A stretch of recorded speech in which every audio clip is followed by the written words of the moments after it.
Okay, greetings, brothers and sisters. Today is Monday, September 29th. I'm going to jump on the video tomorrow because I want to get to some comments and specific comments about the Bible and some other things that, you're only going to hear here. Um, and I'll explain all that, what that means. But I want to start off with this first here. Erika Kirk reveals the blood-stained keepsake from Charlie Kirk that she wears.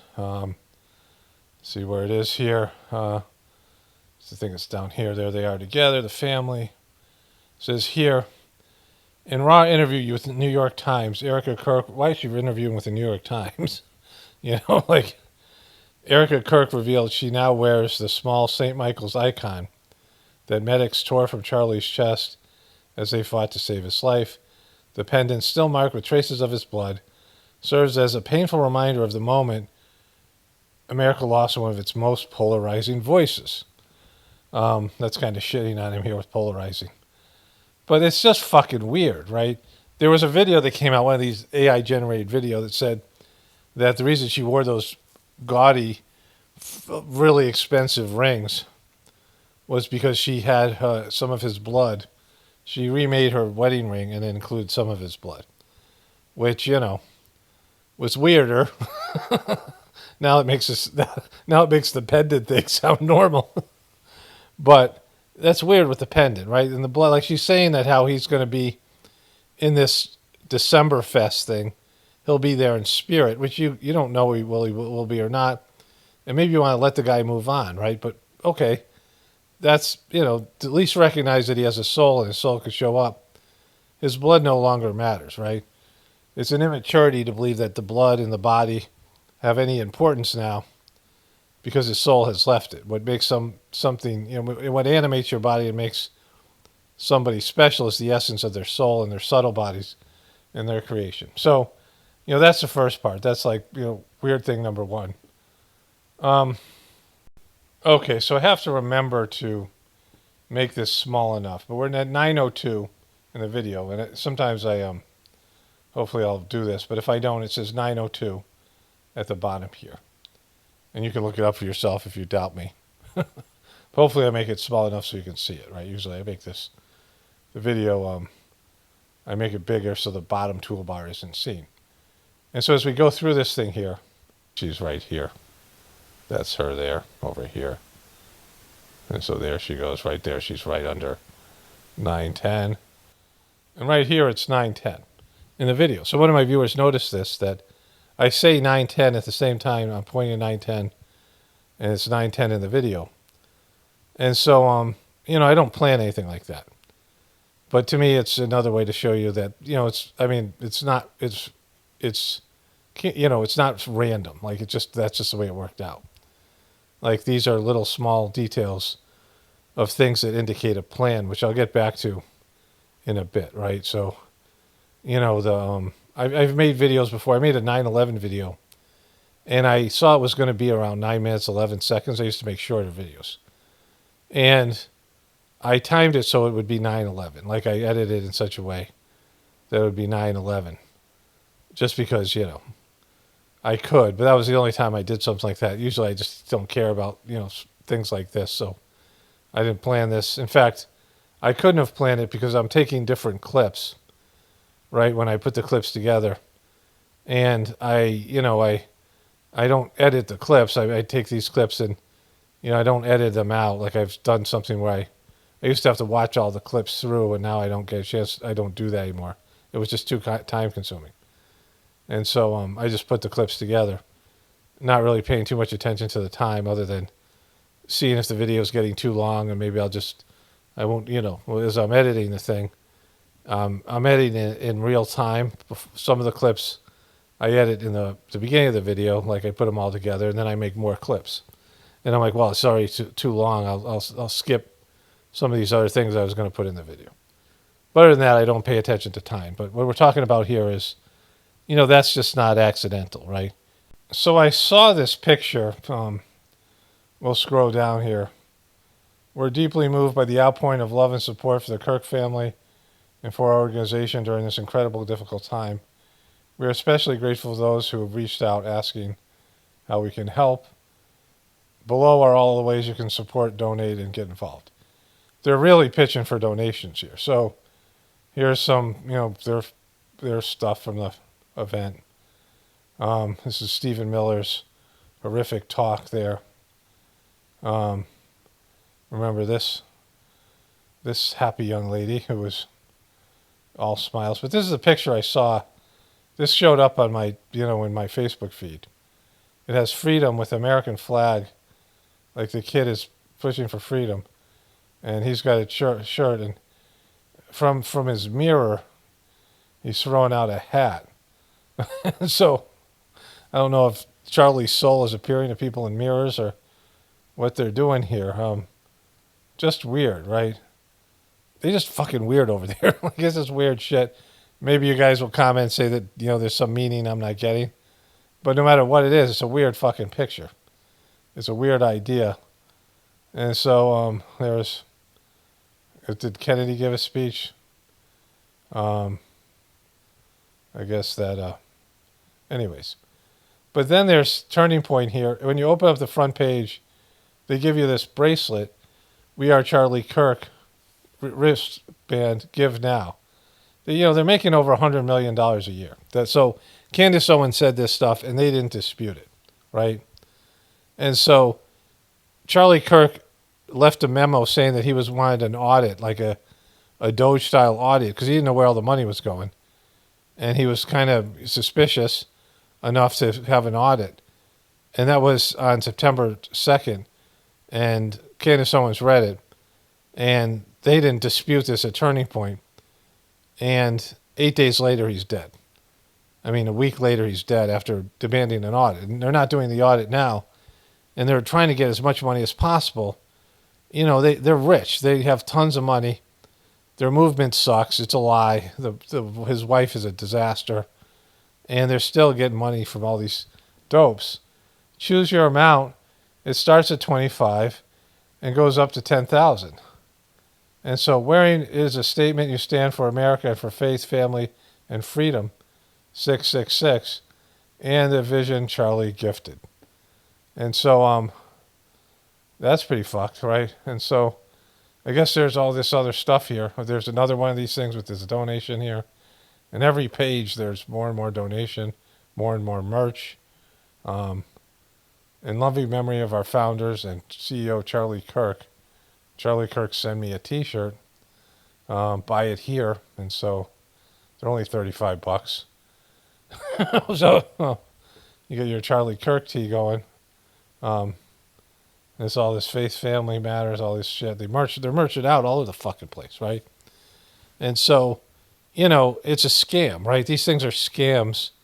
When merch and money and stuff, I mean, the guy's he's not even in the fucking ground. Is he in the ground yet? I guess it's been a couple weeks. But, it's only been, I mean, they were doing this the day after he died. They were merching out, right? They were pushing for stuff. I mean, the guy just got shot in the neck. And you want to get as much money, fleece the American or the dopey followers that you have as quickly as possible. Okay, so going back to this Turning Point USA thing, there was one more thing I want to show you here. So this thing comes out to donate money there. Donate here, right? You can donate here, but also you can donate just to the Kirk family here, right? So they have this specific thing, donating just to them. Look at them, this fake fucking posing. Just so bad, right? So it says, together we can show the Kirk family the power of community. Support brings hope, comfort, and strength when it needs its most. Support the Kirk family today. So, they want more money for Erika so she get more. I mean, she wore this fucking gaudy jewelry. Somebody wrote all the things she's getting.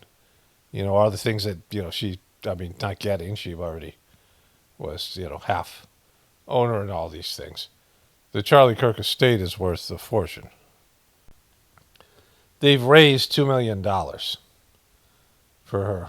$2,400,000, $2.5 million. Jesus Christ. Like they have money. She's in charge of a company now, $100 million a year company. More than, if you want to donate more than $100,000, please email donate at charliekirk.com.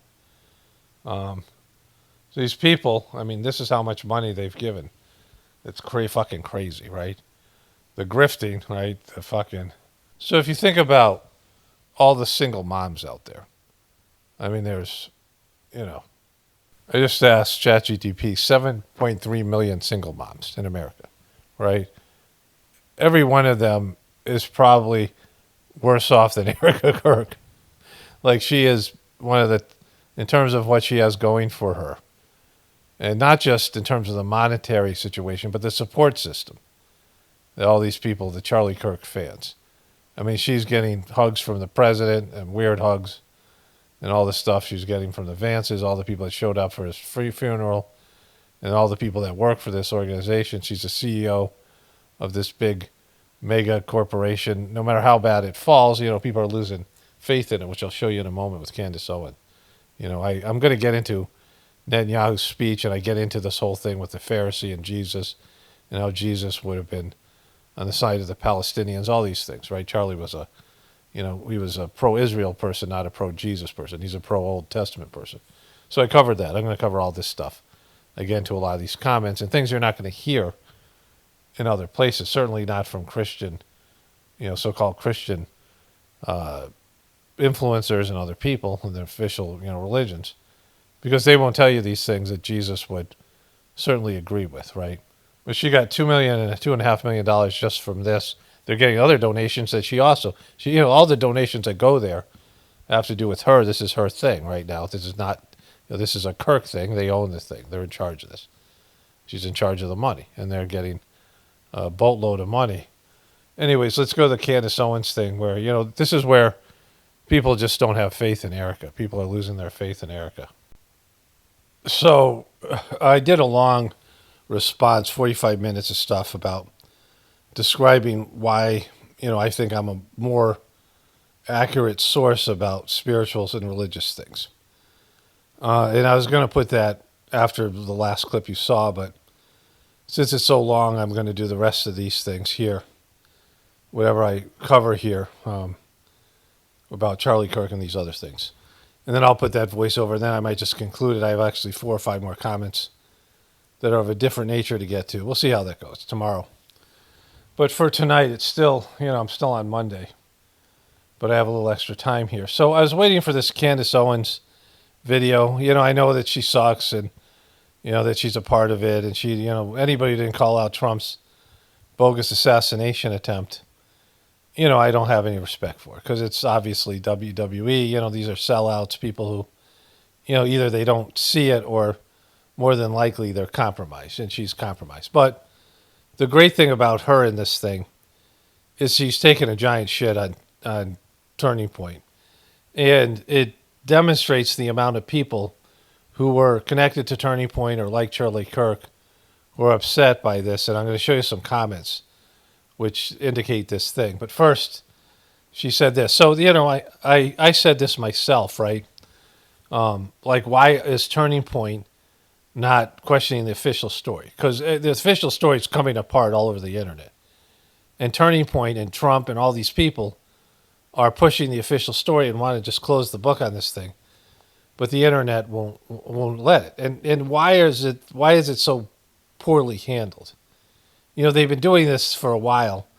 Why do they always have so many fuck-ups that we can so easily find out about? Like, I think that has to be intentional because they want people to go down the rabbit hole, because they don't lose anything by that, right? These theories come out, people call bullshit on the official story. It keeps people distracted, engaged. I mean, there could be any number of reasons, but it seems like it has to be intentional.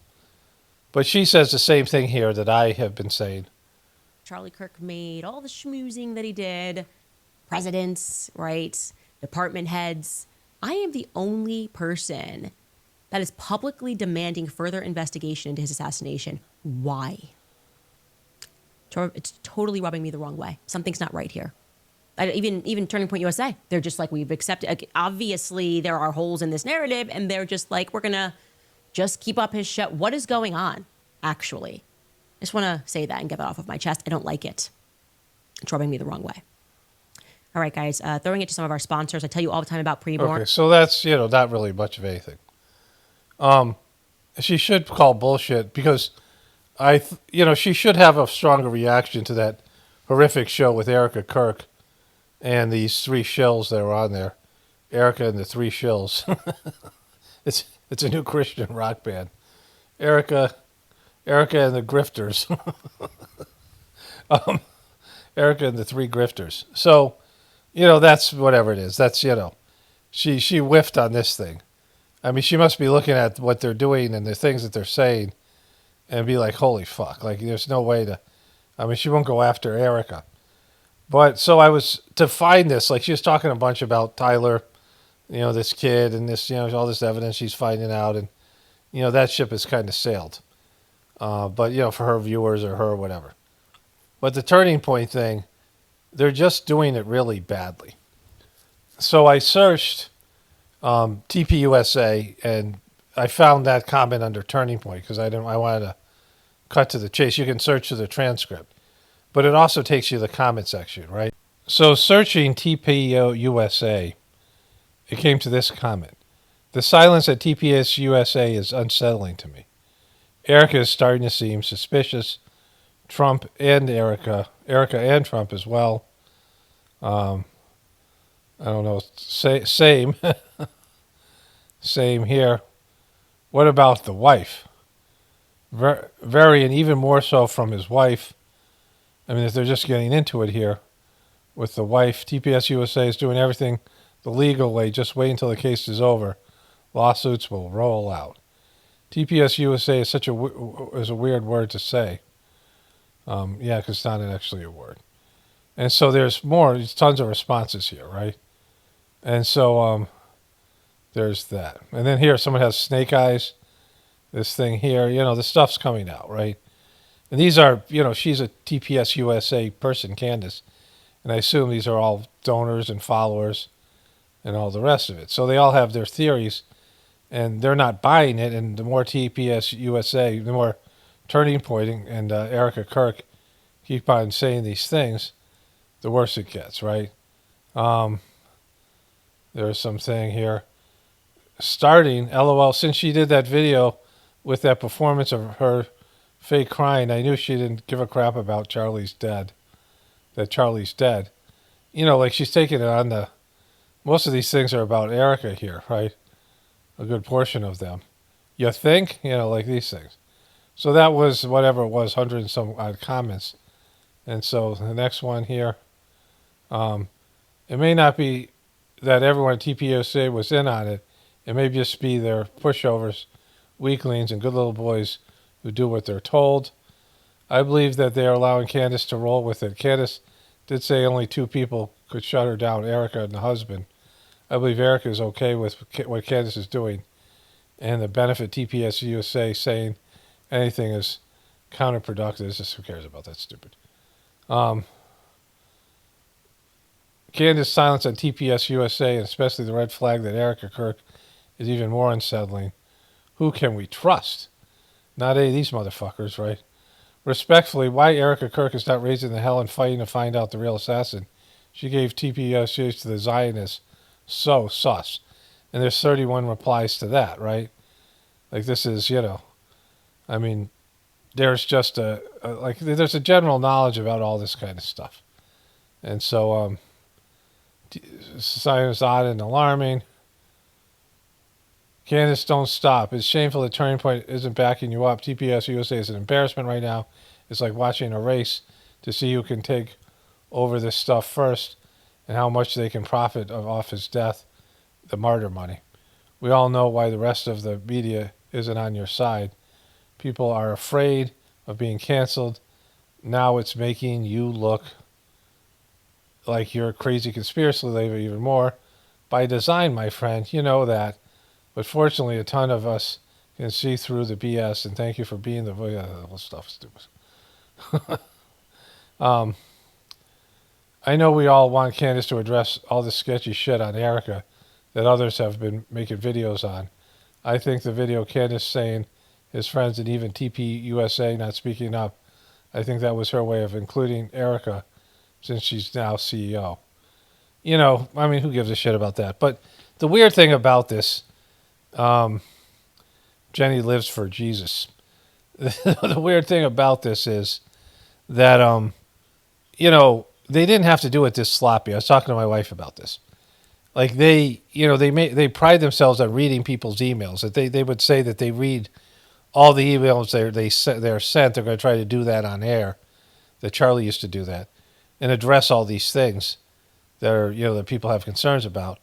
And Charlie said that he had a pulse on America that these other people, politicians and elites, didn't have, and he would confront them and say, "Well, this is what I'm hearing from my listeners and people, right?"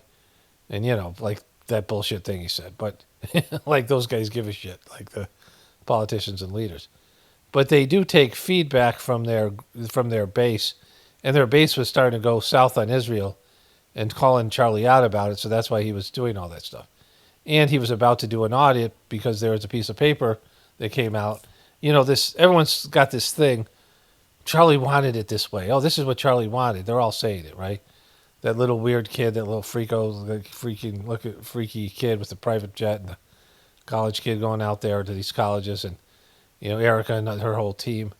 But they're not doing that audit. At least that's not being publicly done, right? They're not saying, "Hey, Charlie wanted the audit," because they don't want that audit. Like obviously, that's not something they wanted, right? There's people in there that certainly didn't want the audit.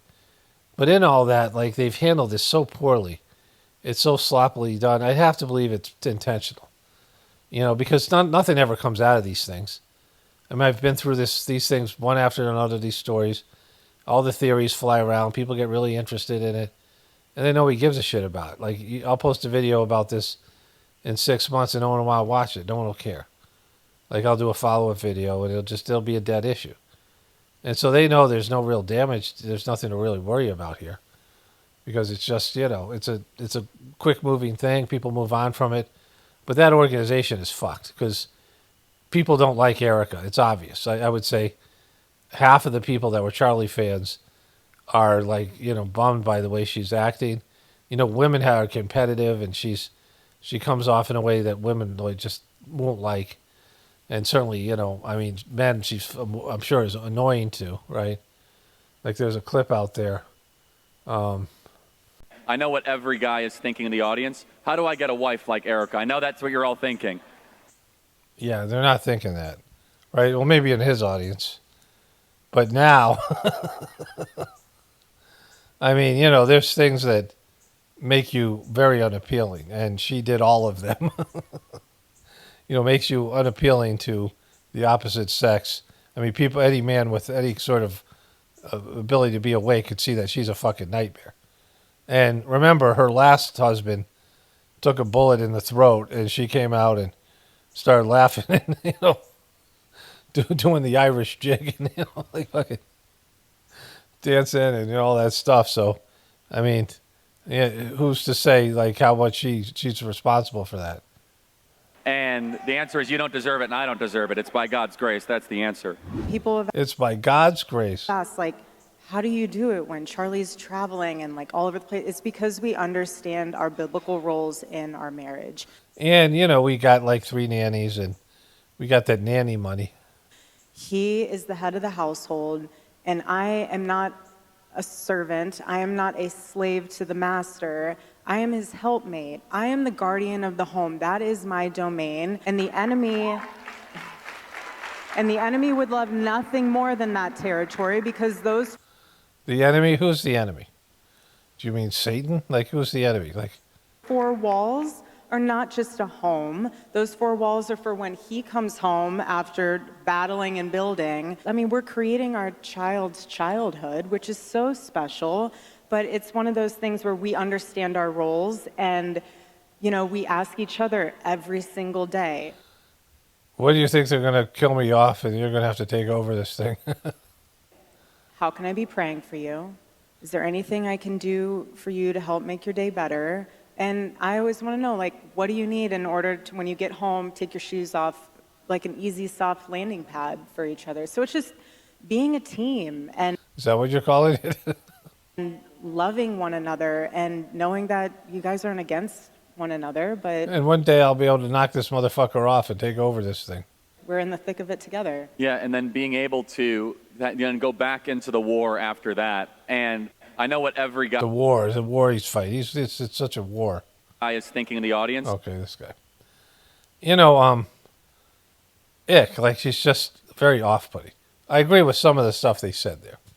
You know, there are things that are, you know, they're just they go across spiritual lines, different types of spiritual methods. I mean, there's things that are just truths that are in all of these different movements. There's truths in the Bible that are also in these other books and other teachings. But, you know, sometimes they're nuanced, sometimes they're explained better, and, you know, these other things. But I don't believe she's living it for a moment because those gaudy-ass rings. Like, you know, I mean, when you wear, like, I had an earring for a little while when I was in college, and I got drunk and got one. You know, I didn't want a tattoo. And I'm like, oh, this thing sucks, right? I can feel it. It irritated me. Like, I could feel it. It felt like one side of my head was heavy. It was just a little thing. I had a little fucking, little crystal ball. And I just got rid of it. I was like, this thing sucks, right? You know, it's when you have all that stuff, especially these heavy jewelry where you could feel it, and these big gaudy rings, and these nails that she has, all that shit. How do you do housework with that shit, right? Like, that's all performative. That's not good Christian stuff. Like, not good wholesome things. Like, she's good at saying these things, but she likes the full makeup. She likes the full outfit. She likes the big dresses and the, you know, which, you know, someone, I mean, it's okay to like some of that stuff, but she likes that a lot more. She likes the glamour a lot more than, you know, being at home with those shitty little kids. those imaginary fake kids that they had for their fake marriage. And so, yeah, the whole thing is just falling apart because she is poorly cast.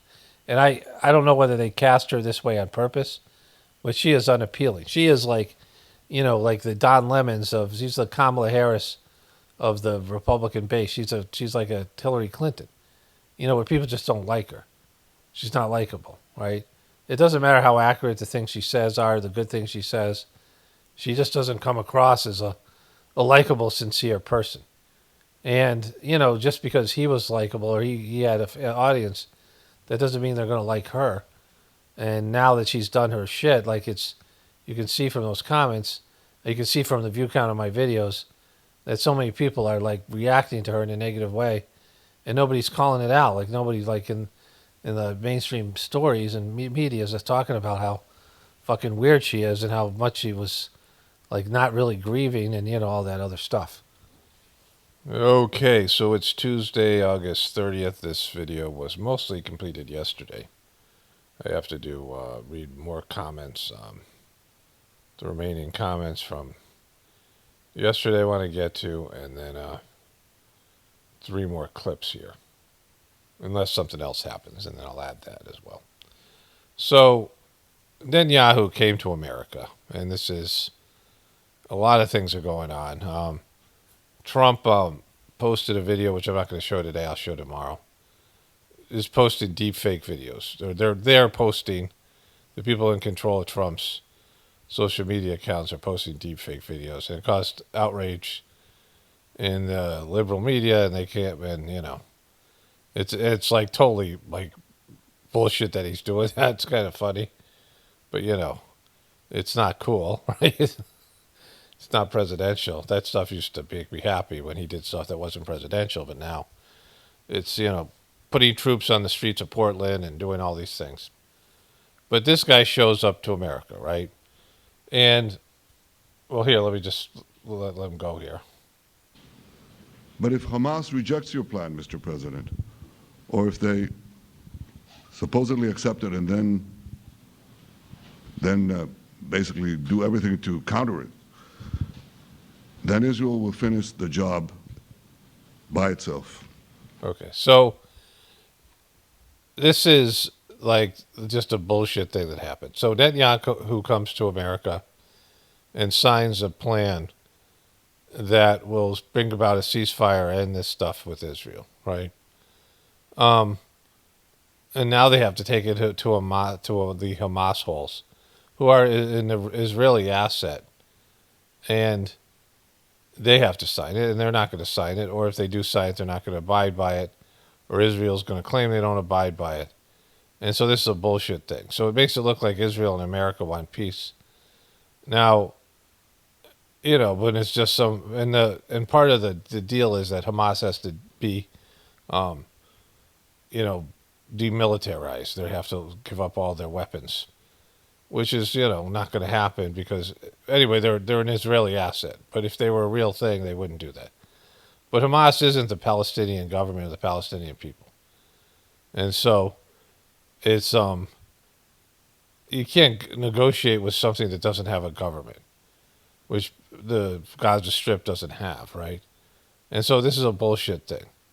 And part of the agreement says that Israel won't occupy and annex Gaza. And of course, that's their whole goal. So they're going to sabotage this. It's just not like it's a silly thing, right? They're not going to, they'll sign something that can't possibly be successful. And then they'll say, hey, we tried to have peace. But why would Hamas do anything but complete surrender here? Because they're going to be all annihilated, right? All the people who are in Hamas, which is, again, an Israeli asset. They would be all, if they were a real thing, they would all be annihilated. And the Palestinian people would be annihilated. And Israel's going to own the Gaza Strip.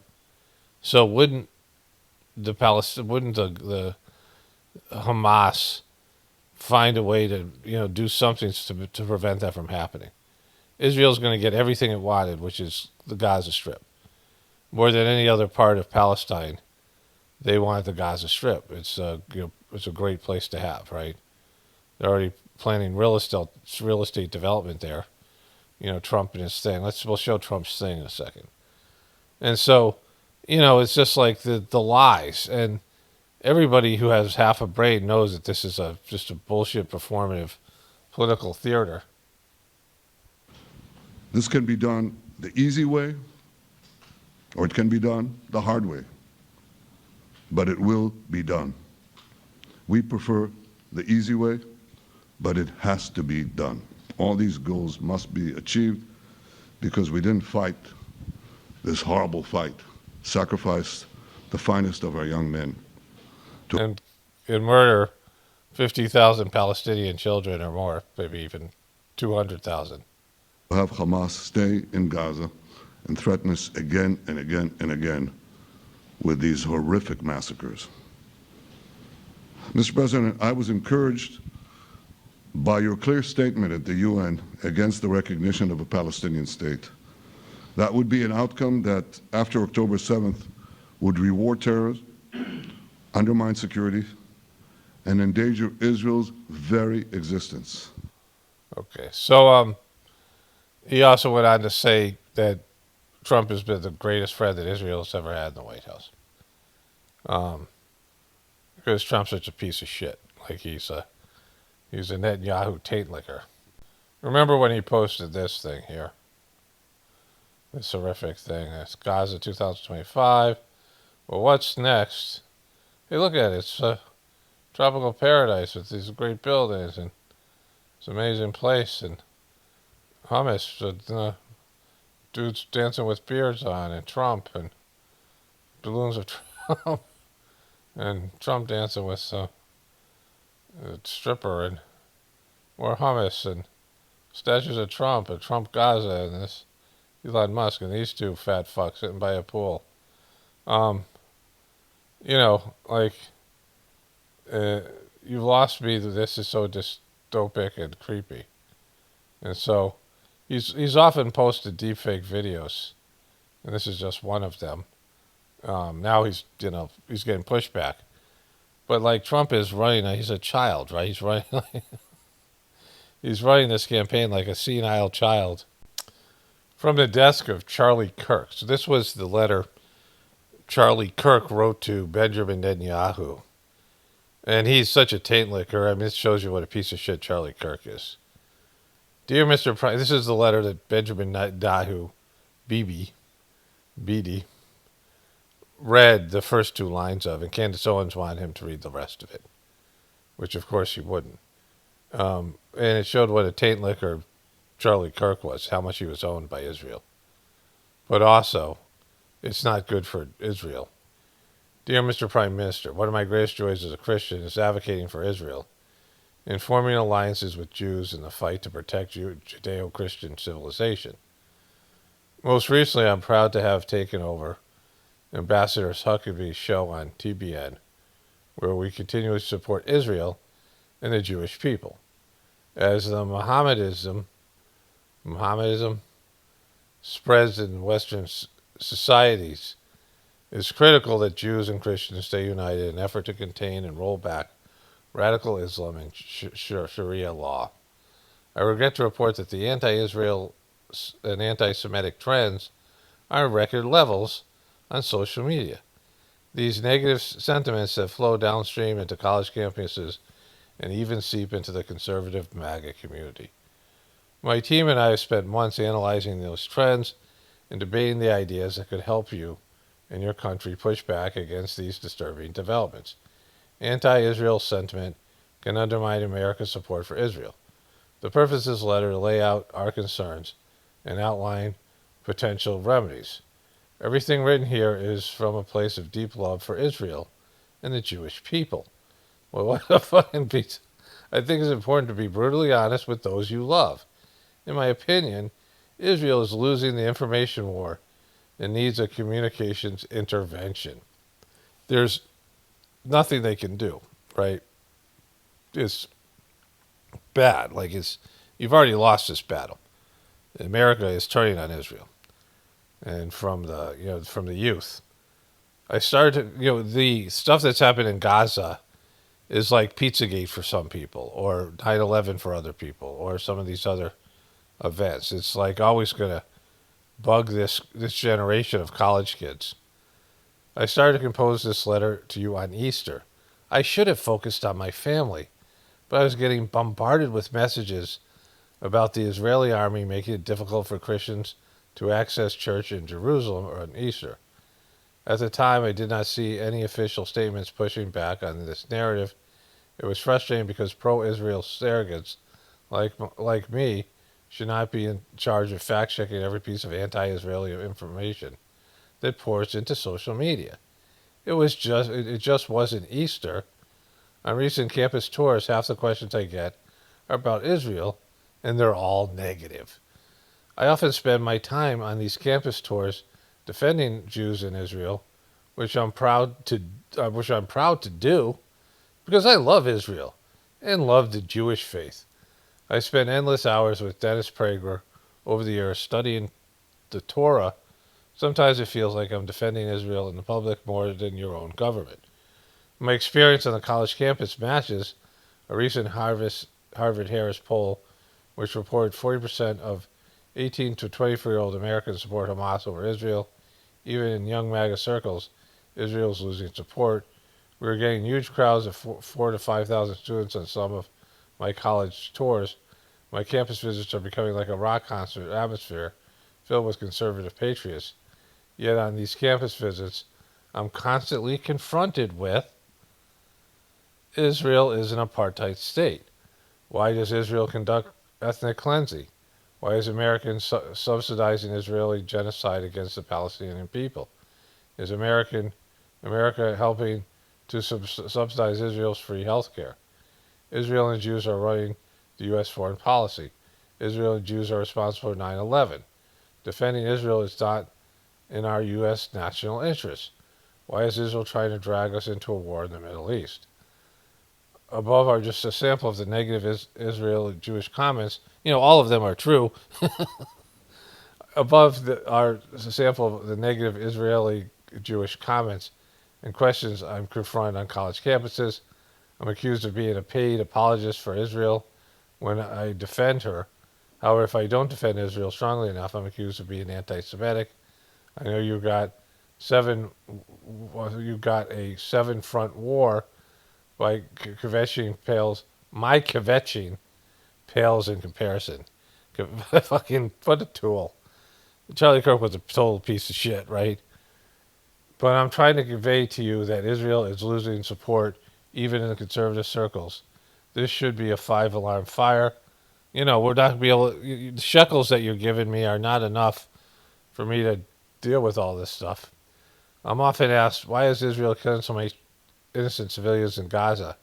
I know Israel goes to great lengths by dropping flyers and even calling civilians to clear out areas about to be bombed. Oh, it's so nice of them. They're dropping flyers, and there's no place for them to go. This is a 20-mile strip of a land, and they have nowhere to go. And they drop flyers. And, oh, we dropped flyers. You guys didn't leave. I know Israel posts maps showing the areas should be evacuated.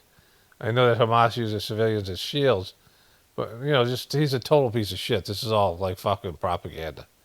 But 90% of the younger generations get their news from social media and podcasts, and there's very little pushback or fact-checking by the Israeli government or pro-Palestinian supporters in media, especially social media. I so strongly suggest Israel not always depend on subcontracting their information war efforts to surrogates in America. Mr. Prime Minister, I urge you to revamp your information warfare strategy from top to bottom. Sometimes the impression is given that Israel thinks everyone hates them, so why care about winning over hearts and minds? If there's any truth to this impression, I urge you to consider that social media and podcasts is where you fight for hearts and minds of the younger generation. Obviously, all the negative Israeli propaganda on social media easily translates into pro-Hamas, free Palestine statements on many college campuses.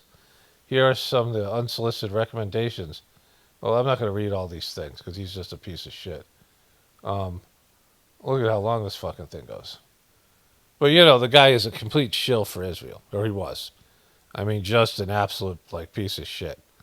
And all these things, they're real concerns.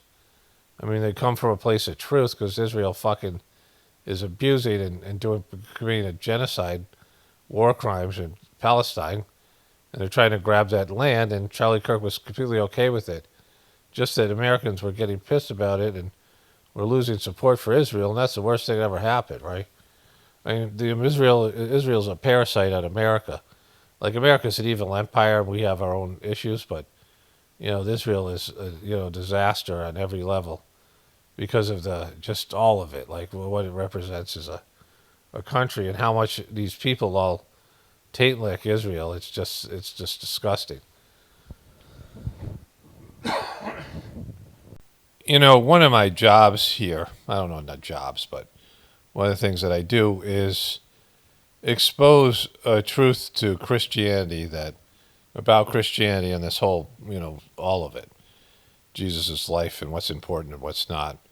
Specifically about the spiritual part, which I get into. I answered a bunch of comments or talked about some comments yesterday, and then the voiceover's coming after this one. 2 voiceovers, I think.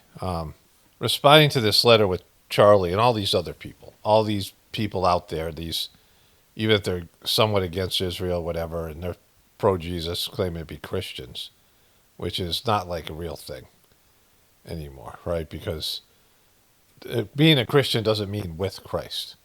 But if Jesus was alive today, he'd be on the side of the Palestinians. This is what Charlie Kirk, what his support for Israel is the Old Testament.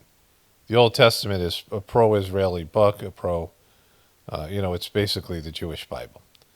And so that is the place where Israel is supported. Jesus didn't support Israel or Judaism. He left it. And I talk about this quite a bit, in this comment section, but it's worth hearing again because you don't hear this anywhere else. Jesus' greatest accomplishment was to leave his religion behind and become spiritual. And there are some Christians who do that. I'm one of them, people who are born in a religion and then form a internal relationship with God. And there's people who do it without really kind of knowing all these things. I talk about a lot coming up, so I'm not going to, talk about that here. But it's his greatest accomplishment because you go from being a religious person to a spiritual person. And once you do that, there are things in the religion that you see that just aren't kosher, right? And so, but either way, if Jesus was alive today, he would be called a terrorist. He would be called, an anti-Semite Israeli terrorist, right? Someone, or he'd be on the Palestinian side of things, because the Pharisee was in part responsible for the Jewish leadership, was responsible for Jesus' crucifixion. Charlie and his wife were wanted everybody to read the Bible in 1 year, right? And so, they were promoting reading the Bible, but they didn't read the parts where Jesus doesn't support Israel at all, right? Where Jesus is not a proponent of Israel or the Jewish faith. He's not talking about Judaism. He's talking about his own revelations, and much of which came when he went to India. So you leave your religion behind. Like, your religion is, something that has some good things in it, some bad things in it. But then you form an internal relationship with God. So I asked ChatGPT, why was the Pharisee against Jesus? The Pharisees opposed Jesus primarily because he challenged their religious authority, exposed their hypocrisy, and appeared to violate their intricate interpretation of the law, especially concerning the Sabbath and purity. The opposition stemmed from a combination of theological, social, and political concerns. The Pharisees were a prominent religious and political group in the first century Judaism, known for their strict adherence to the Torah, written law, and their oral tradition, additional rules and interpretations they created to apply the law to daily life. Sabbath observance, Jesus and his disciples repeatedly clashed with the Pharisees over the Sabbath. Charlie Kirk was big into doing the Shabbat and doing the Sabbath on Saturday, right? So, they're different days. The Pharisees saw acts plucking grain to eat or healing as violations of strict man-made rules against work on the Sabbath. Jesus argued that they missed the purpose of the Sabbath that was meant for the benefit of humanity, stating, the Sabbath was made for man, not man for the Sabbath. Mark 2:27. Jesus criticized the Pharisees for elevating the human traditions above the core commandments of God. For example, he condemned the practice of korban, which allowed persons to dedicate their money to the temple and thus avoid using it to care for their needy parents. Mark 7:9-13. Source of authority, Jesus taught with an authority that was inherently divine and did not rely on established religious structure, right? So think about that. That's what I'm saying. Like, I didn't know any of this. I knew it happened, but it's all here, right? And so that's being spiritual, where you no longer are a religious person, that you're connected to God, and God shows you things and shows you the hypocrisy of your shitty religion, and that's what I'm saying here. And Charlie Kirk was more of a Jewish guy than he's like he converted to Judaism when he was doing the Sabbath and he was doing Shabbat, and he was going against all these revelations that Jesus had as a spiritual person. Exposure of hypocrisy. Jesus' strongest combinations were directed at the Pharisees' hypocrisy. They're focused on external appearance rather than internal righteousness. External versus internal. This is what I've been saying, right? Not knowing any of this, but knowing this, because this is what happens every time. When someone becomes spiritual, this is the clash that they have with their religion. The Pharisees meticulously observed external versus internal. There's always this transformation that happens. The Pharisees meticulously observe external rituals like tithing small spices, mint, dill, and cumin, and washing their hands, while neglecting the weightier matters of the law, justice, mercy, and faithfulness. Matthew 23:23. The woes. Jesus pronounced several woe to you statements, Matthew 23, comparing them to whitewashed tombs, beautiful on the outside but full of death and impurity within, because their hearts were full of greed and self-indulgence. So what have I told you about the heart, right? In terms of what I do and anybody who becomes a spiritual person, you have to connect with your heart, because your heart is where you connect to God. Your heart is the instrument that you've been given to interact with God, to feel God, right? It's not something where you can know God, or it's not a mental thing. God is, your mind doesn't feel. Like, your mind is like a computer. A computer can't know God. Like, a computer can analyze things, your computer can reason, but you have to give your heart to God, right? But Jesus, all these things that he was saying then, and they basically crucified him for being a terrorist, right? Like, this is what Charlie Kirk and all these people don't get, and the Pharisees were the ones most responsible for this.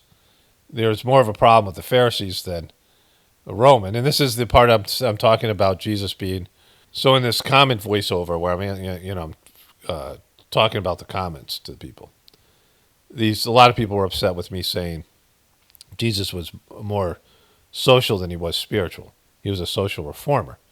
And it says it right here. Social and political concerns. The Pharisees opposed. The Pharisee opposition was also driven by the desire to maintain the social standing and political order. So you hear me talk about how Jesus was, being political and being social reformer is okay, but it's really not the purpose of your spiritual life. Association with sinners. The Pharisees practiced separation. The name Pharisee means separated one. To maintain ritual purity, they openly scorned the common people and would never associate with sinners like tax collectors or prostitutes. Jesus, by contrast, frequently ate and ministered these people, which the Pharisees viewed as compromising and scandalous. Mark 2:16. I guess a lot of this stuff's in Mark. Jealousy and popularity. Jesus was immensely popular with the common people who were drawn to his compassionate message and miraculous power. The Pharisees were envious and suspicious of the popularity, seen as a threat to their influence over the masses. The fear of Rome. Ultimately, the religious leaders feared that Jesus' growing movement could incite a political uprising, which would provoke harsh response from the Roman authorities, leading to the destruction of Jerusalem and the loss of their power. John 11:48. And so Charlie Kirk, people on the Journey series are going to be listening to this in reverse order in terms of when I made these voiceovers. But, Charlie Kirk in this letter that he wrote to Benjamin Netanyahu and the taint licking and all the stuff he did for Israel, was that going against what Jesus did? He was being un-Jesus-like, right? He was a supporter of the elite, like the Pharisees. The Pharisees were elite, and they looked down on the common people, which they always do. And Charlie Kirk is in support of people like that. Trump, of course, he went out amongst the common people, but he was being paid for and shilling for the elite. He was shilling for Israel and these elitist people. And so he was an Old Testament person. He wasn't with Jesus. I mean, he's writing this letter. He's complaining that he should be spending time with his kids on Easter instead of writing to Netanyahu a letter telling him that they need to change their strategy because they're losing support in America. And there's nothing worse than Israel losing support in America, because then America wouldn't be able to give Israel billions of dollars and support them in all these horrific things they're doing, right? So, I mean, he was an absolute piece of shit, this guy, right? Like it's right there. If he was like Jesus, and he would have first of all honored Jesus on Easter, instead of writing some letter to a guy who's going to manipulate it and just read the first two lines of it and not acknowledge the rest of it. A guy who, came out and made it all about Israel and how Charlie Kirk was such a great friend to Israel. But Charlie Kirk was being, going through his own thing because he was losing support. And he was getting tens of millions of dollars from Israel and the Israel supporters, like pro-Israel lobbyists and, donors. The other thing here is Israel doesn't seem all that concerned about losing the college campuses. I mean, they did, they were paying people like Charlie Kirk, and they want to, keep this going as long as possible, but they know they have a limited time. When Trump goes, there'll be probably candidates who will be running against Israel. Democratic candidates in 2028. I mean, I think we'll see that happening even in the midterms. And so the youth, they're going to go after the youth vote by criticizing Israel. You're going to see some of the stranglehold that Israel has had on politicians, signing over a pledge to defend Israel at all costs. And this is, like Charlie doing this thing where he's neglecting his Lord and Savior on Easter so he can write a letter for the Jewish, prime minister who people said he didn't even like, so, I mean, it just shows you, like, how much of a piece of shit shill he was, right? So, I mean, this whole thing shows you how much Israel knows that America's support is only temporary. And so they have to do drastic action so they can stand on their own 2 feet as America crumbles. And so the whole thing is kind of fucked. Anyways, let's go to some of the comments. Okay, so I had a bunch of comments from Christian people.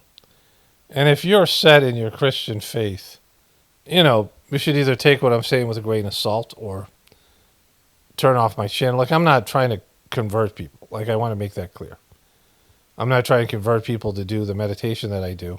I told my brother about it. My brother was the first person that I told about it that did it.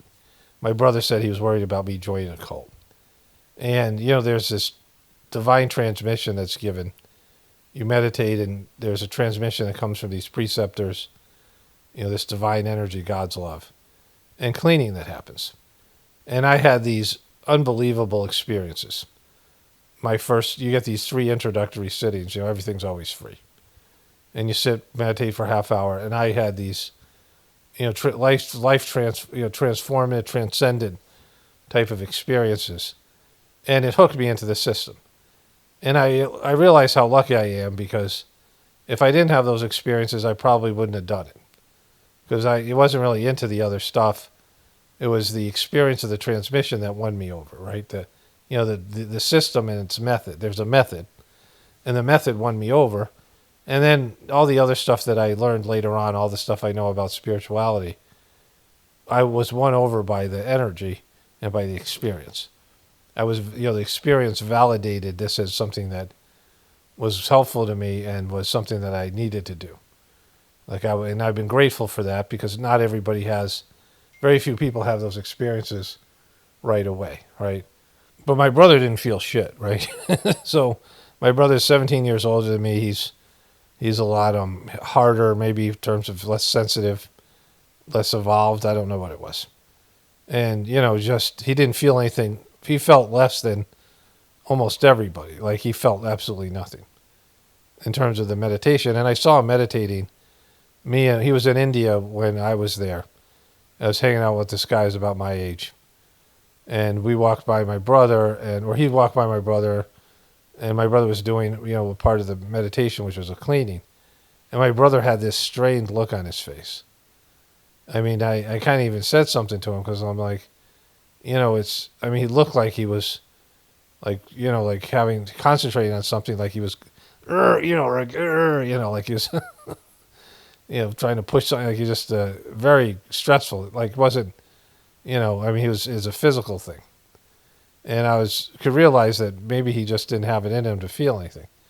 And for years, he liked the literature, and he got into the organization. He ended up being caretaker at our sort of the one ashram they had. He was up there alone for years. He became sort of a celebrity because he was a big personality. But he never felt the energy in there. Like, he had some experiences over time. But, he wasn't sensitive to the energy, right? And he used to call me up and complain about it constantly. I mean, I at some point was just saying, why don't you just fucking please quit? Like, you're bringing me down, bro. Like, you're fucking totally... I wanted him to quit. Like, I'm like, because every time I talked about it, he's all negative about it. And I was really loving the system. And eventually, he did these other things. He got into it. But, so for that reason, I don't care. I realized it doesn't benefit me if people do my meditation. I'm not recruiting people. I don't get extra credit. Oftentimes, it just becomes a hassle for me. I mean, it's just something like, it's just more work and effort on my part. I mean, I'm grateful to do it. I'm not complaining about it. I'm just saying, I offer this, the Gratefullness Meditation YouTube channel. It's always free. I put, my time and effort into it. And if people do it, they do it. And if they do it, they like it, great. But that's about it. Like, and I believe that this is the system that's the solution to help people to change and evolve into what, we have a people problem. We have to change and evolve into what people, to better people. And I believe the system is or some system like it, with similar, method and practice is the answer. So, I believe it's a solution. And, I worked as a counselor and I worked in these various fields and, I'm in the change business in a way, changing personally myself and knowing that everyone else has to change. We have to get better. We have to evolve. We have to get better. But, if you're going to change, you have to be invested in changing. And I know that from years of experience. So if people don't want to change, I have no interest in I'll help with what I can if they're going to change for the better, in terms of the spiritual stuff that I talk about. But mostly, it's just information. because people have to walk through that door on their own. And the practice that I do is very, you have to do the practice. You have to invest your time and energy. You have to commit to it. And that's something that, you can't pressure people into doing that. And why would anybody want to do that, right? And so I'm not trying to convert anybody. I'm not trying to get people to believe what I believe, because I don't think that's going to change anything. I mean, it might help you, like it might help you the way it's helped me. But when I talk about Charlie Kirk, I don't care if you like Charlie Kirk. I just don't want to hear about it, right? Like if you disagree with me on something, I don't care. People write these comments, I really like your videos. I don't agree with everything you say. Well, why would you agree with everything I say? And I don't even care about it. I don't believe beliefs are important. Character is important, and in your orientation to the world is important. But your preferences, they're people's preferences are always changing. And so I'm not trying to convince anybody of anything. I'm not selling you anything. I don't have an agenda. The one thing I want to be able to do is just speak freely. And any comment that says, hey, guess what? I don't like what you're saying. I want you to stop saying it. Or I'm unsubscribing, or any other manipulative way people try to silence me. I just have to have the free flow of information. I connect to God, and I have my own personality stuff, and these things come out, my opinions on stuff, and there's just a place for me to put them out there. And I think that there are things that I'm saying that can benefit people, or information that might find useful. Otherwise, I wouldn't make videos, but other than that, that's all this is, right? I'm not starting a movement. I'm not leading you guys down some path. I'm not trying to win you over. I'm not trying to sell you something. I'm not. I don't care. I don't give a fuck about it, right? I don't care. You guys can see it. I make the video and I let it go, right? And it's kind of a unique thing. I don't have an agenda. I'm not, I'm sitting here by myself. My dogs are here occasionally, a lot of the time, at least one of them, sometimes both. But they don't know what the fuck I'm talking about, right?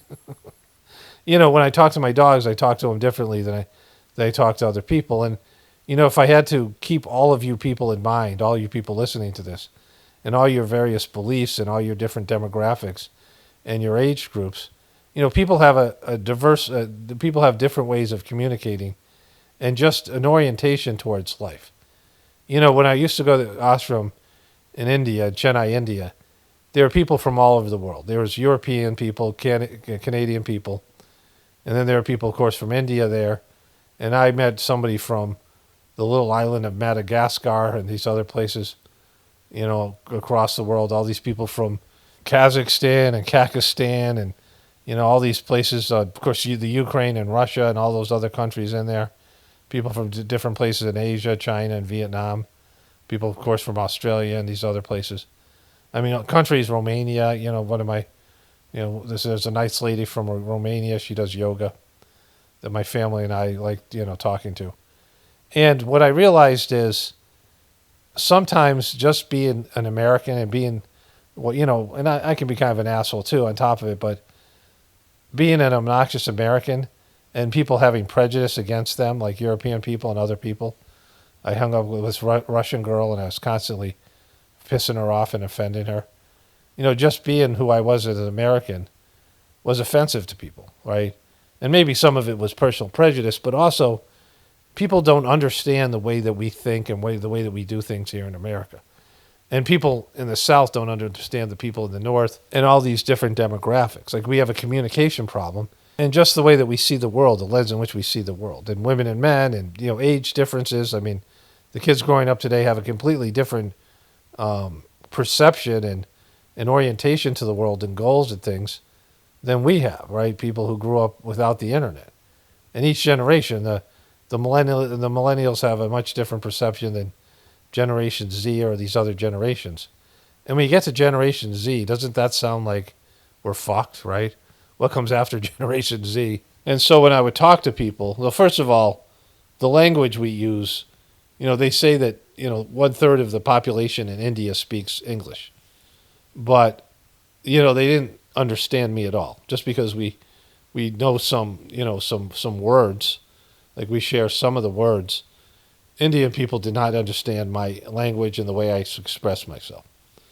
These were people who spoke English. And I noticed this in many conversations. You ever watch an English movie? Like if I watch a movie with that guy Jason Statham, I have to turn on the fucking subtitles, right? And so even though people speak English, their accents, like there's people in America, it's hard to understand their accent, right? In the way we use words, right? Like the C word in England isn't nearly as forbidden as it is in America, things like that. So there's all these nuances. And I kind of got to the ability to sort of understand or connect energetically with somebody I was talking to and be able to communicate with them. The masters of the Sajmark system, they use transmission. This transmission that's given is this, this subtle divine energy, but information can be passed through as well with the transmission. And I noticed this when I started to read the literature, that I just understood it. Like I had some abilities in doing so, right?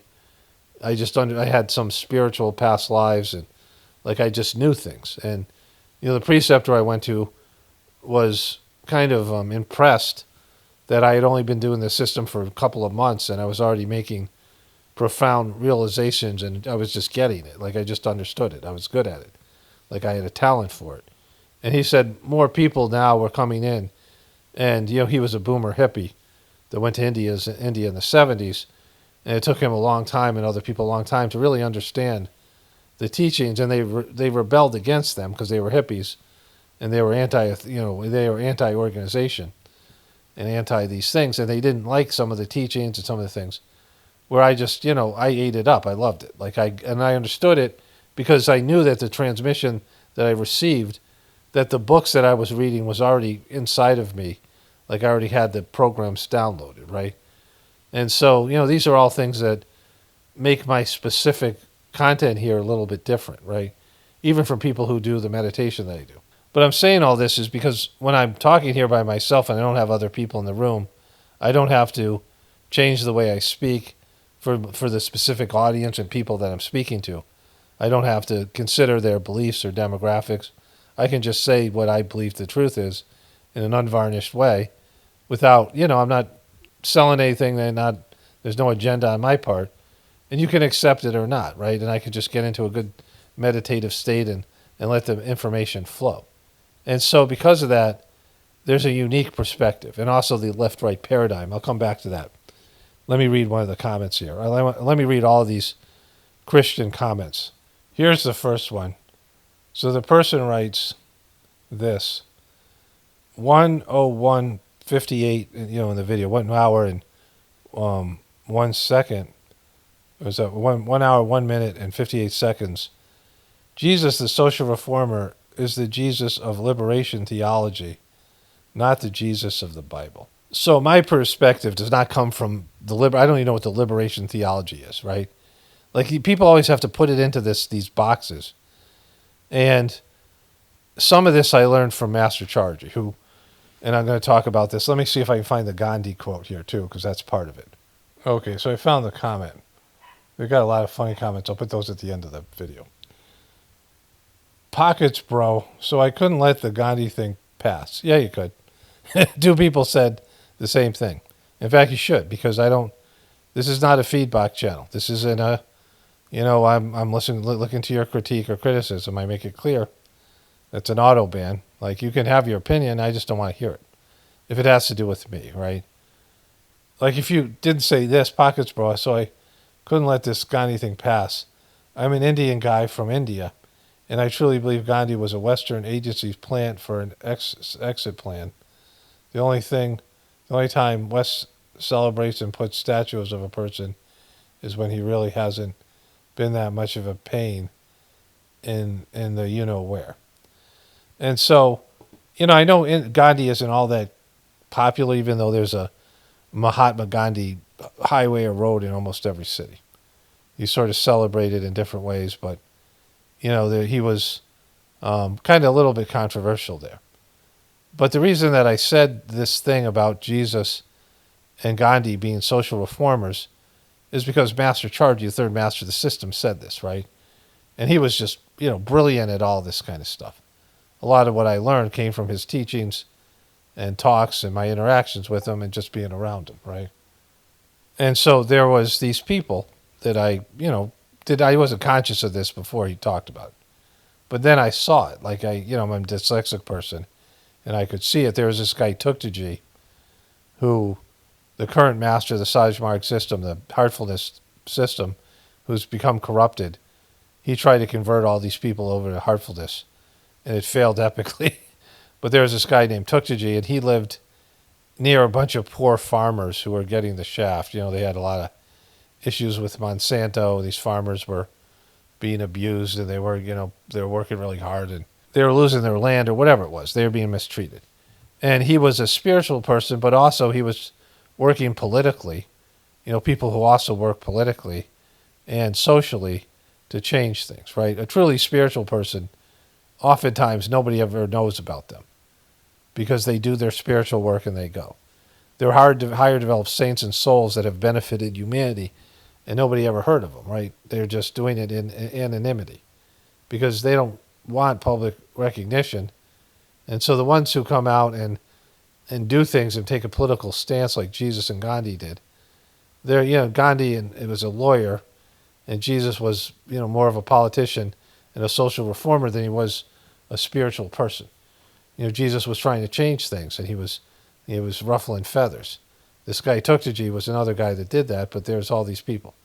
He was a little bit spiritual. He's a man of God, but a lot of times these men of God that are often politicians, they're just bullshitting about the God part, right?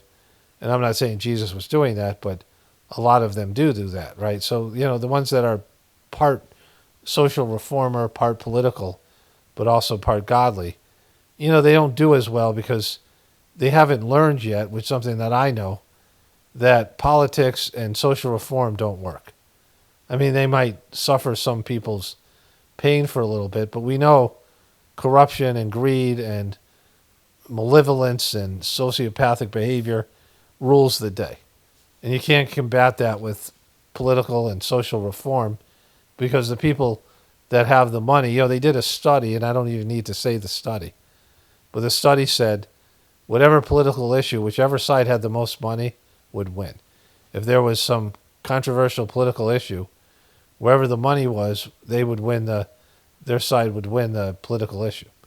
So it's silly to think that you can change the world through social reform and politics. And Jesus was immature. He was a young guy. He was in his 30s. He gained some spiritual evolution, but mostly what he was he did a lot of social reform. And he was working on that, and that's what they killed him for. And had he backed off of some of that stuff and focused on the spiritual aspect, he wouldn't have a following. If Jesus was purely spiritual, nobody would follow him because people want all that shit. They want miracles. They want, people doing some good things for other people, like things that are tangible. The purely spiritual stuff, very few people can rise up to it, right? And I know that from my own spiritual practice and what I do here. The stuff that has drama in it, the stuff that's grosser, that's more, more interesting to people. People don't want the things that when they have to participate and change their behavior and work to connect to God. And that's always been the case. So here is the next comment. I'm going to weave these things together. I'll continue on. I had to go eat dinner. I kind of lost my energy. So went for a walk. Dear sir, I hope you realize that's blasphemy and not biblical.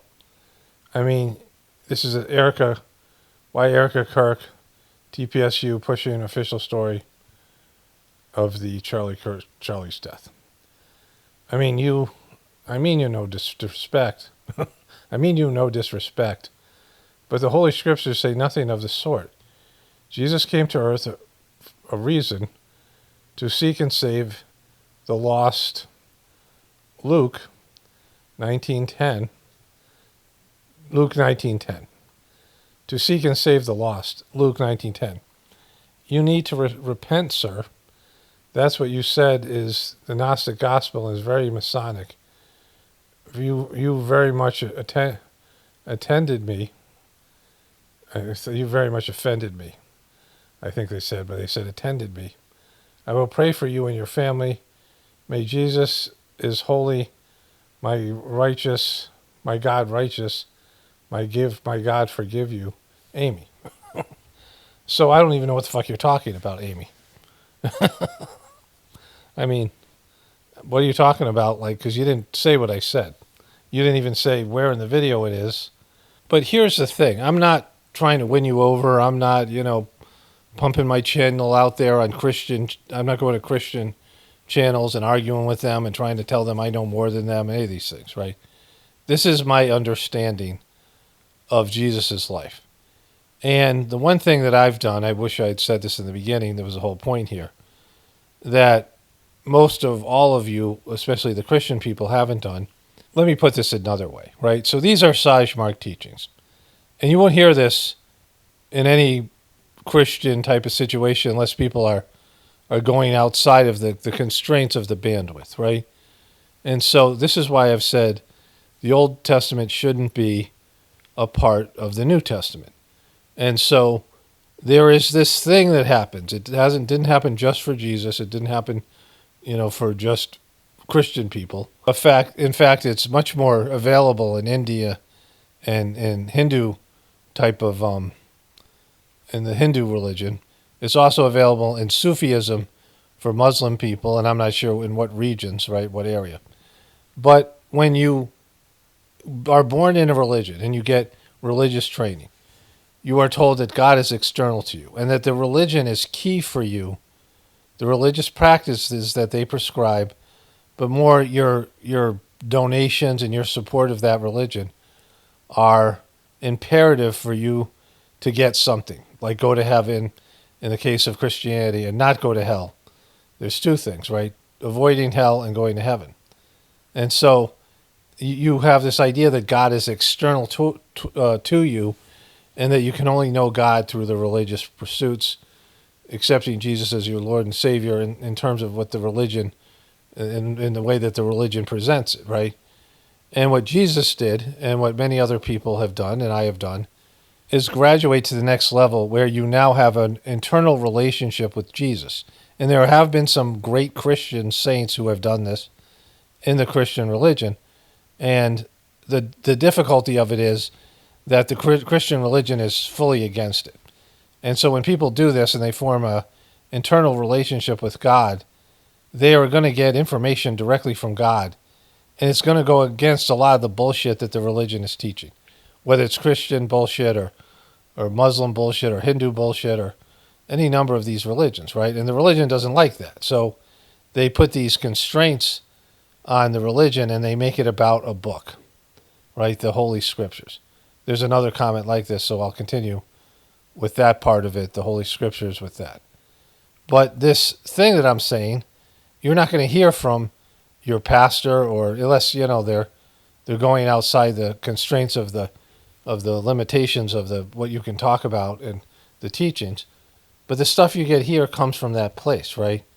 So through my own interconnection with divinity, plus the teachings that I've been able to assimilate through the Sajmark system. But doesn't that sound right?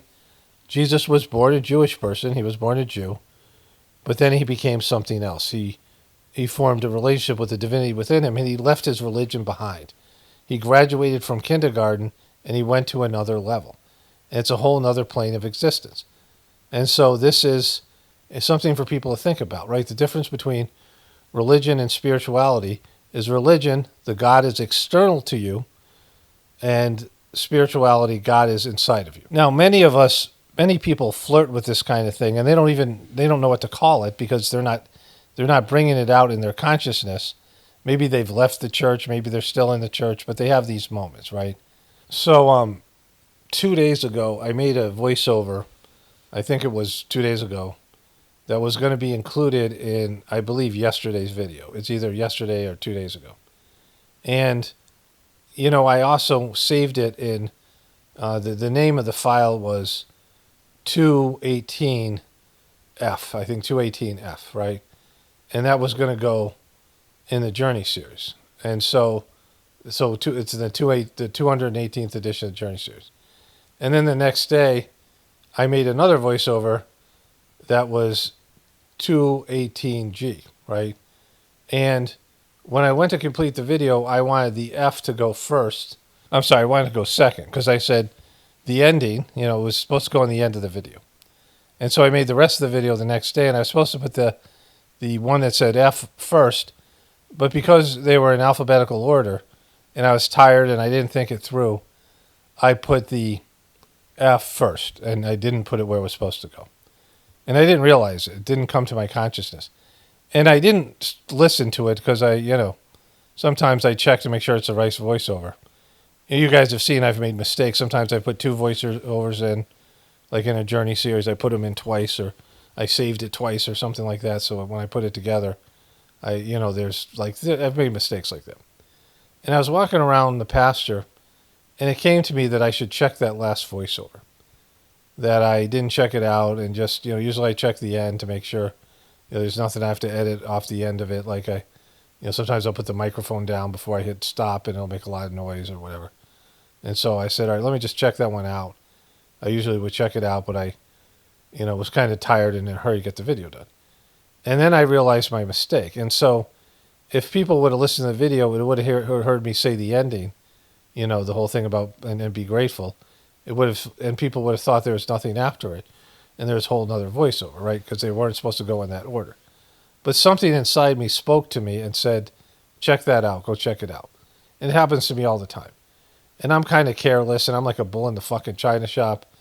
And I just play, we rented a bulldozer to make our barn, and I was going to flatten the hill and save us some money, than have the people that were, to do it, to hire somebody to do it. And I love the bulldozer. It's like just made for me. Like, and it's kind of like like the way I do things, so.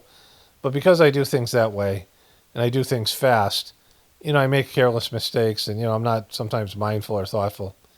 And, I get kind of lazy or whatever. But I'm able to sort of hold things in my mind and check things out, and, I have a routine, keep the mistakes to the minimum, but once in a while I make one, and then an idea will come to me to check something out and make sure, and sometimes I might ignore that because it's a subtle thing. It's like a little, it's more of a feeling than it is words. Like something was, in a moment where I was, more peaceful and I wasn't, doing anything specifically. It's easier to hear those kind of things. And that's the kind of things that happen for people who have an internal relationship with God. And the more you focus on it, the more things like that happen.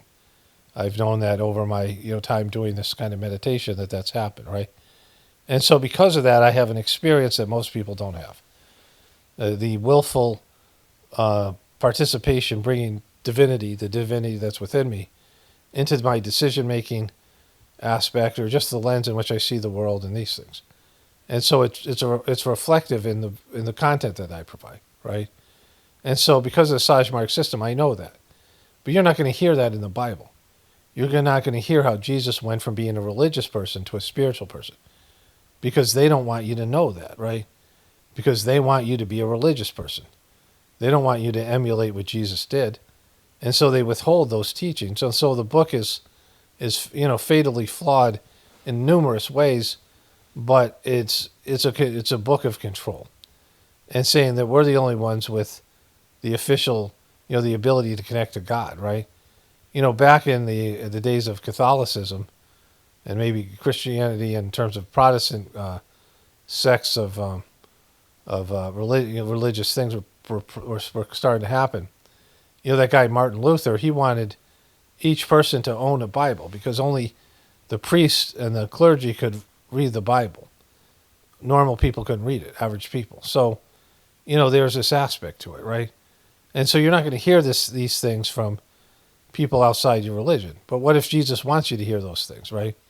So I have that dream where I said something about there's Christians coming to my channel and I'm giving my opinion about Christianity. Do I have your permission to do that? Whatever way I worded it. And he said, yeah, why do you think I'm sending them to you? So in my mind, Jesus is sending Christians to hear something that they're not getting that's truthful and more accurate to Jesus' life and what he accomplished and what they're supposed to do, what you're supposed to do. And so it's fine if you don't want it. I don't care. I don't care if you're offended by it. You just go somewhere else. That's your problem, not mine, right? My problem is it the truth or not, right? Am I saying something that's accurate? And I don't care about it. I don't have opinion about it. I have my own opinions about, the validity of Christianity and what it does and what it doesn't do. But in terms of these things, some of them are things that happened years ago and they're nuanced or whatever. But because I've had these experiences and I've had, these teachings, right, that are different than what you receive as a Christian, it's helped me to understand these things, and it could help you to understand them. But if all you can do is the Bible and this is threatening to you, then this isn't the right place, right? Like it isn't, I mean, there's plenty of places that are just going to say the same old bullshit you've been hearing your whole life. So here's another great one. You are you, just the letter R and the letter U. So it could be Rupart, but it's are you part of a New Age Christ con job? I'm only asking. Also, I done fall for the Jesus Mary sex stuff, and I see lots of red flags here. It should say I don't fall, and I don't know fail for the Kirk thing either, and I don't fall for the Kirk thing either. I don't even know what's like this. And you don't have the ability to communicate. Like this is a horrible freaking comment. Again, it's either true or it's not. Either Jesus was with Mary Magdalene in the biblical sense, right? And he knew her in the biblical sense, or he didn't. And if he did, he was a man and a human being. And so, they didn't. One of the reasons is the Catholic Church didn't want to give, like if they had their priests marry, if the Catholic Church married, had wives, the church would be on the hook when the priest was dead to support his wife and maybe his family. They didn't want him to own a house, right? In terms of they didn't want him to own a church. And so, when a priest was like dead, and his wife was living in where the rectory is or wherever it was, plus they wanted to be able to move the priests around, plus like they wanted these priests to be pedophiles. So, I'm not laughing at the pedophile, I just threw that in there. And so, there was all that, right? There was all that aspect to it. They didn't want the women and the men to marry. And they just made up some bullshit reason. And that's a part of the problem with Catholicism, because they have this sexual energy and it comes out in other ways. And so you had these women and men who, if they did have kids, it would cause problems. One of the big things the Catholic Church has is real estate. And so they made up this bullshit stuff. And so with that, they were saying, well, Jesus was celibate, so you should be celibate too. But one of the great things about the Sajmark system is that you need two wings. The bird needs two wings to fly. And, in India, they have these people in a spiritual wing and a material wing. And so in India, they have these people who are sannyasis that go around. They don't have jobs. There's a lot of these different types of people. People who sleep on a bed of nails. People who meditate like all day and they don't have a life, right? And, that's considered a Sajmark system an unbalanced life, right? It's an unnatural life. And so all the masters and all the people in the system had jobs and lives and families and things. And then the spirituality stuff was done, it's not a job because there's no money in it, right? It's done, the work of a preceptor and the masters, they don't get compensated financially for it. They get spiritual compensation for the work they do. And so it's a much more natural way to go about it, because having a family and a life and kids and a wife and a husband, these things are essential for people. It's just what happens. It's a natural life. And so there's a lot of deviant teachings in the Christian tradition because of, in this case, they want to get rid of the monetary obligations that they would have, and other reasons that they push this bullshit agenda on the people. So there was a person that wrote this here. What I don't understand most about the Bible is, why would God make lying a mortal sin in the Ten Commandments, yet it itself full of lies, and also that Jesus said that he was the truth, yet was not the truth. It doesn't make sense. I'm not sure exactly what this person's talking about, but there's people who have issues with the Bible, and they have issues with Christianity, right? And then there's people who are, atheists or whatever, and these types of people, And it's like, well, then they don't practice anything else. Then there's people that leave Christianity, they try New Age things, right? These types of things. And then there's the people that practice the religion. They don't really know that much about it. Then there's people who know a little bit more, read the Bible, like I said before, right? But almost all of those people, whether they do Christianity or not, or whatever they do, the way they do the Christianity and the way they live as an atheist, it's all about one's material life. True spirituality has nothing to do with your material life.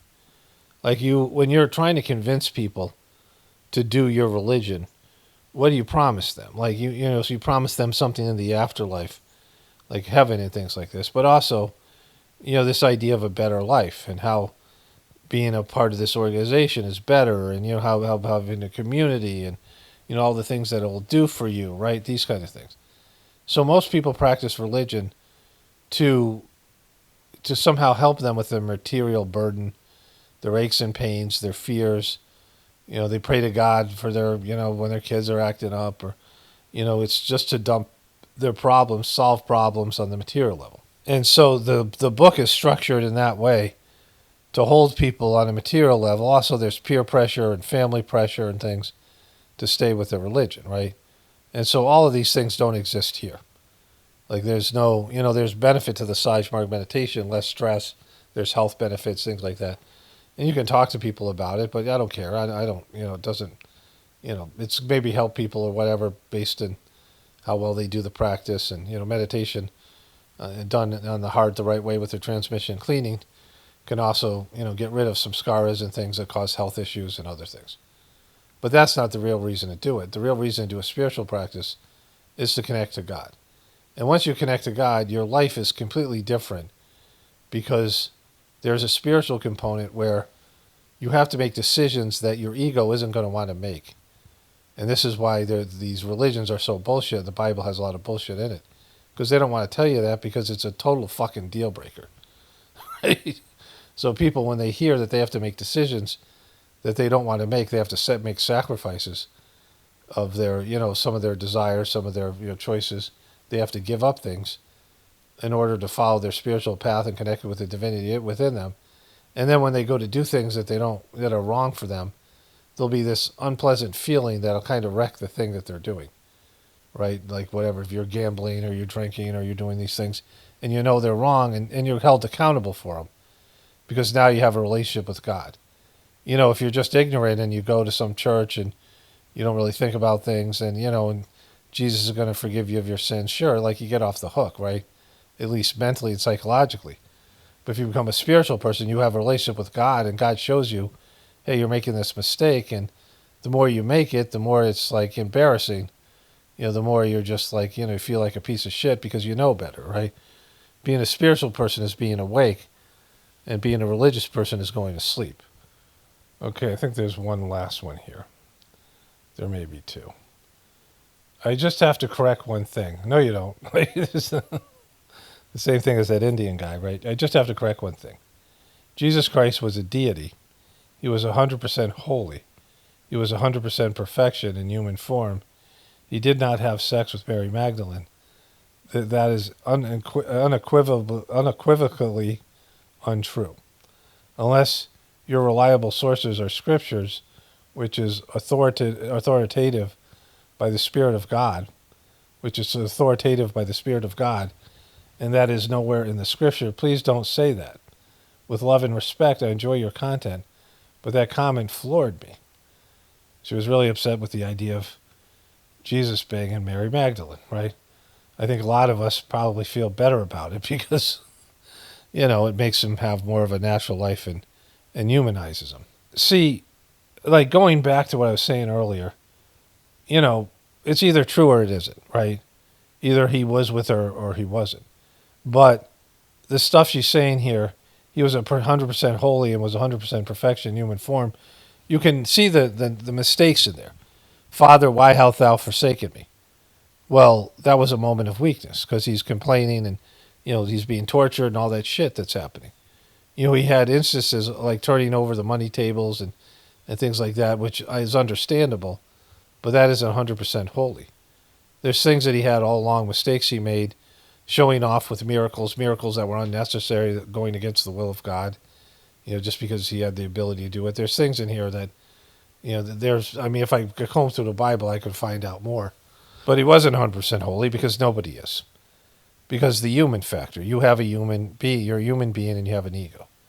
And you make human mistakes and you have human, physical issues and things like that, human desires, then why did he eat if he was 100% holy, right? Like, why did he eat and not bang Mary Magdalene? Why was he eating and drinking, right? Did Jesus eat and drink and poop or not? Like, did he do those things? Why is that somehow less gross than banging Mary Magdalene, right? Those are bodily needs and, the need for affection and things like that. So, like it's dirty for everybody else, but it's okay because we're not 100% flawed. So all those things are dirty, right? Eating and drinking and banging Mary Magdalene and are all dirty things. And he wouldn't do the dirty thing because he's 100% holy. Like, that makes no sense. Why would God make it so that you have to do something that's gross or dirty? Why is eating and having sex and things, specifically having sex, something, that's evil when it produces another human being? Why would you consider that something that's gross? And, this is just Christian bullshit, right? Like the same thing with the Immaculate Conception. This idea that Mary Magdalene was impregnated by God, right? That also, they got that from the Mahabharata, the character Karna, his mother Kunti, and the 5 Pandavas, the 5 heroes. They came from this mantra that would allow women to call a divine being, like the god of the sun and these other gods, these other higher developed souls, to come down and impregnate them without having physical intercourse. And so, those things, albeit, there's a test tube baby aspect of it, which it could be as well. Like if there's aliens or something like that. There's people who said that she was taken aboard a spaceship and was given artificial insemination. Jesus was somehow more evolved because he was alien in some way. But I don't believe that to be true. It could be, but it's not. I don't think so. And so, the idea that there's some other way that's more holy, that Jesus' pregnancy, there's a natural way, and that's the godly way. It's the holy way, right? There's something natural and holy about it. Now, there's ways that people can make it perverted and profane and pornographic and all these things, right? People can take something that has spiritual, has a godly activity, having sex, procreation, and also eating and these other things, but people misuse them, right? Because you need to eat to live, but there's a holy way to do it. There's a spiritual way to do it. Bringing in God and love to anything is imperative, right? But this idea that would somehow be a horrible thing if Jesus had sex, it's just that they made up a bunch of bullshit and try to make him into something he's not, right? He's not Jesus evolved. Like, there's higher developed souls that come down already at a higher developed level. They come down, they do work, and they leave. And then there's human beings who have the opportunity to evolve, and Jesus was the latter. But they don't want you to know that because they want him to be different than you. That somehow you're a piece of shit and he was something better, and you can never be like him, so don't try to do what he did and just accept our religion and what we tell you, you piece of shit sinner. And that's what they're doing to make you submit to their authority. But they have no real authority because they've hijacked Jesus' teaching and have lied about his life. And that's my whole point. You get more of the truth here because I have a different perspective. I have, done this spiritual practice for a number of years. I have my own internal relationship with divinity, and I have these teachings and things, this body of work, and also there are things that Jesus himself has said to the various masters and people in the system. And so, there's all that. So there is one more here. So your cult accuses the Messiah Christ of having a relationship or marriage, and that is supposed to be the truth. I pray Jesus saves you from this devil cult. Thanks, bro. But what a nice prayer. Thanks for doing that, bro. So anyways, what I said in there was there's these Danish practitioners of the Sajmark system. And they had a video recorder. And Babaji, the second master of the system, who, in our view, was substantially more evolved than any person that's ever lived on planet Earth. He achieved levels of spirituality that had never been achieved before. And I can't say that because, I don't know that for fact, right? But that's what's said. He didn't say it, but it's what's said, right? Not just him, the first master of the system, and third master, the master of the system. I've had some experience with the yatra points, where your soul goes on this journey, right? And so he was able to intercommune with pretty much everybody. He was just a great channeler. And they asked him about Jesus, and he intercommuned with Jesus. Now, he knew very little of Jesus in his life and didn't care about it. These people were asking him questions. He said, well, I'll just ask Jesus directly because he didn't have the answer, which he often did. He had this ability. Now, he might not have had this ability. It's whether you believe it or not, right? And he said something about why Jesus had some spiritual fall. It said something about having to do with Mary Magdalene, but he said Mary. And they said, oh, Mary, his mother. And Babaji said, wait, let me ask him. And Babaji said another Mary. He didn't even know he didn't know Mary, he didn't know any of these things. He hadn't studied Christianity. And so he got all that from Jesus. Now, it's either true or it's not true. But you're believing a bunch of bullshit stuff that comes from people who are known liars of something that happened 2,000 years ago. And there was a reason, there is a structural reason why they would not want Jesus to procreate, have a wife. Because, they wanted to turn him into something, this divine being, this holy being that was above this sinful behavior. And so they were incentivized to scrub Jesus' true history. And what if Jesus had kids? Like if Mary Magdalene had been pregnant, which is, highly likely. This is the whole idea of the Dan Brown's book, the Da Vinci Code, right? But it's either true or it's not, and I don't care.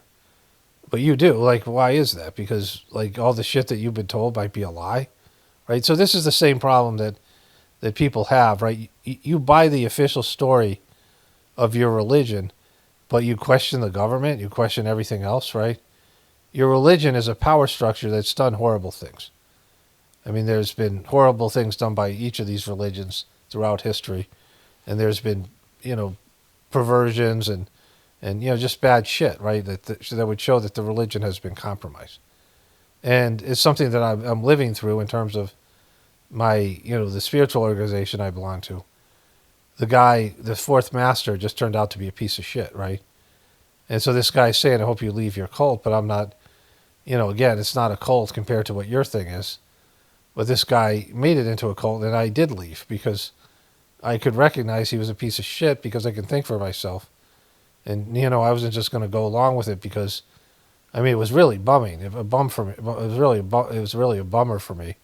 And I knew this guy beforehand, and he was a really spiritual person. But he just couldn't handle the power. He just fucking sunk like a bucket of shit on the rope, right? And so, it's sad that happened. It was difficult for me, but I was able to do it. Whereas you can't confront the bullshit of your religion, which is fine, but there's no reason for you to be here. If you find that I have insights and I say things that are, you didn't think about before, and there's things that are different about my channel, then you have to accept all of it. You don't have to believe all of it, but you got to believe that at least it, given my past history of being right about things and just how it feels when I talk about these things, that you feel like, yeah, that just makes sense. That, maybe you need to be open to some of these things. Not because I'm saying so, because I don't care. It's no prerequisite. You can do whatever you want with the information. You can take it or leave it. That's not my problem. I just don't want to hear about it. Whatever it is, I don't want to hear about it. You don't like it, fine. That's been my, the overall. That's your problem. I'm not thinking about it. It's only because you guys are bringing it up I realized, oh, I said Jesus banged Mary Magdalene. Otherwise, I've already forgotten about my last video. All right, let's get into the other stuff here. Okay, so I had a little extra time here. So I decided to put the comments in last. So I'm going to get to this comment, and then there's some other comments, positive comments, and I'll probably maybe save some of those. But this came in just after I finished the last voiceover. And so then I just did the Candace Owens thing about, how they're all turning on Erika. Poor little Erika, The way you talk about the Bible is horrendous. If you call yourself a Christian or follower of Christ, I don't. The way you talk says otherwise. You have been so co-opted by man's understanding, and particularly those who lack thereof. And somebody said, spoiler alert, he isn't apparently, you missed the entire part of him doing the Saj-Marg system. The person spelled Marg right. Saj is Sahajaj. Sahaj means the natural, and Marg means path, so it's the natural path. But anyways, my teachings from the Saj-Marg system, the idea is that all these higher developed souls are part of a movement. And the movement has helped to get humanity to embrace their spiritual nature. And it's been a movement that has been disappointing. Like all the various masters of the various systems, all the people that become spiritual, even the stuff that I do here, it's disappointing. Again, I am always focusing on doing the work and leaving the results to God. But, the amount of time I talk about these things, and they're, to me, the solution. And no matter how good I'm doing it or how, and again, I'm not like trying to recruit people. It's just giving information, and then people have that information and they can choose to do with it what they want. And some of them are going to actually invest in doing spiritual things. And I get a number of comments from people who say that they've either tried the meditation or they've done something, which is great, but it's a small number. It just always is. And so if you're looking at humanity to turn it around, to choose to turn it around, like it just isn't going to happen, right? Like, I mean, it's, there's going to have to be some motivating factors like a collapsed system and desperation for people to say, all right, I'm gonna redeem myself. Like, it's just, I mean, it's some kind of horrific situation in terms of people's lifestyles where people are so miserable that it forces them to connect to God, and that sucks, right? Like, wouldn't it be better that when you're happy that you want to share your joy with God, you want to include God in your happiness, that it takes miserable things and bad news and something you're scared of and to run to God, and I mean, it's beseeching God for forgiveness, right? When you could have done it earlier, but so what? That's what's going to happen. Like, that's the way it is. Anyways, let me wrap this one up here, and I'll continue with the rest of this video tomorrow. Okay, so I had a bunch of comments where people are getting recommended my channel, which I'll talk about more in the next video, because YouTube wants me, is all of a sudden promoting my channel a little bit more and notifying people. Now that I'm talking about this Charlie Kirk thing, so that is whatever it is. YouTube just settled a big lawsuit with Trump, $24 million, because they took his channel away. Like, everyone's having to pay Trump tribute, right? So there's that. But I wanted to add one more little thing here. So the reason I think people come to this channel, because it's not my warm personality and my people skills, right? I have insights to things.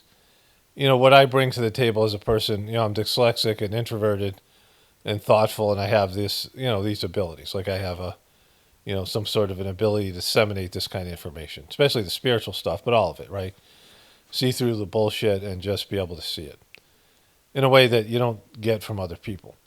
And then there are my life experiences that are, quite different than most people, working as a counselor in a treatment centers with sex offenders and being married to somebody who was sexually abused by her dad and physically, emotionally abused by her mom, and had all these things that were, all the stuff that nightmare situation I had for a number of years, going through all that shit.